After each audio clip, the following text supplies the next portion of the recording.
Hello friends, नमस्कार। जय जगन्नाथ। गोटे मिनी ब्लॉग को आपको स्वागत। तो ये होचंती आम घर जड़े जेजे मैंने आम घर भितर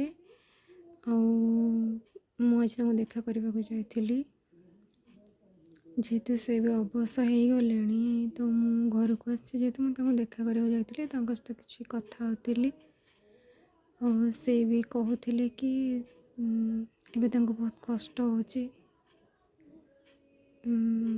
माने बंचाठू मरीज बहुत गुण भल बोली से कहते कहीं से पेन हो जोटा सही पार ना प्रकृति मनीषर अवश्य समय आसीगले ना बहुत कष्ट जंत्रणा हुए। तेणुक जीवन मान कि भी नहीं जो दिन जमीती हेले भी तुमको ये दिन देखा ही पड़ो सामना करने को पड़ो प्लस समस्त जीवन एमती दिन हेले दिन आसब।